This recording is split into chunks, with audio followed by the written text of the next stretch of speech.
नमस्कार शेतकरी बांधवांनो, तुमच्या सर्वांचं आपल्या माझी माहिती या यूट्यूब चॅनलवर स्वागत करतो। शेतकरी मित्रांनो, कर्जमाफी योजनेच्या संदर्भातली एक अत्यंत महत्त्वपूर्ण माहिती समोर आलेली आहे। गेल्या 30 जुलैपासून शेतकरी मित्रांनो पात्र शेतकऱ्यांच्या याद्या पोर्टलवर अपलोड करण्यात येत आहेत, परंतु बऱ्याचशा शेतकऱ्यांच्या अजूनही जे पात्र शेतकरी आहेत त्यांचं यादीमध्ये नाव नाही। मग आता त्या शेतकऱ्यांचं करायचं काय? तर मित्रांनो बघा, कर्जमुक्तीच्या उर्वरित याद्या ज्या आहेत ते लवकरच प्रसिद्ध करण्यात येणार आहेत आणि होऊ शकते की त्या याद्यांमध्ये त्या अपात्र ठरलेल्या शेतकऱ्यांचं नाव पात्रतेच्या यादीमध्ये येऊ शकते।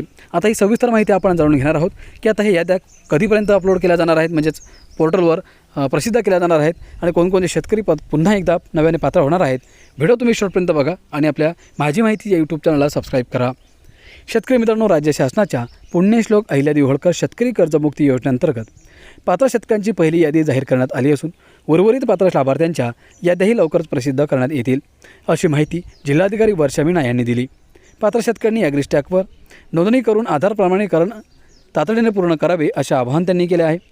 तसेच कर्जमुक्त झालेले शेतकरी हे येत्या रब्बी हंगामासाठी पीक कर्ज घेण्यास पात्र राहतील, असेही त्यांनी एका प्रश्नाच्या उत्तरात स्पष्ट केले।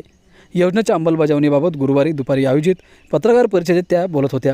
यावेळी जिल्हा उपनिबंधक गीतेशचंद्र साबळे, अभय कटके, तालुका उपनिबंधक ज्योती मलिये आदी उपस्थित होते। मित्रांनो, जिल्हाधिकारी पुढे म्हणाल्या की जिल्ह्यातील 90,879 कर्ज खाती पोर्टलवर अपलोड करण्यात आली असून त्यापैकी 49,250 पात्र लाभार्थी शेतकऱ्यांची पहिली यादी जाहीर झाली आहे। आतापर्यंत 28,000हून अधिक शेतकऱ्यांनी आधार प्रमाणीकरण पूर्ण केले आहे।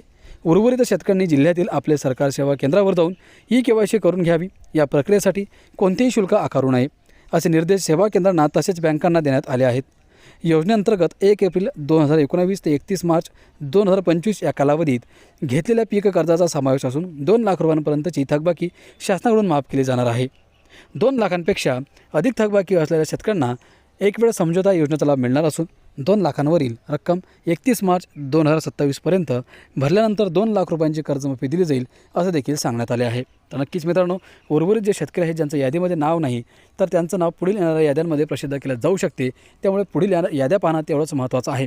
त्या संदर्भातली माहिती देखील जर तुम्हाला जाणून घ्यायची असेल तर आत्ताच आपल्या चॅनलला सबस्क्राईब करून ठेवा, कारण प्रत्येक जिल्ह्यानुसार प्रत्येक शेतकऱ्यांच्या नावानुसार आपण याद्या घेऊन येणार आहोत। आजच्या व्हिडिओमध्ये तेच थांबतो। व्हिडिओ आवडल्यास लाईक करा, जास्तीत जास्त शेअर करा। धन्यवाद।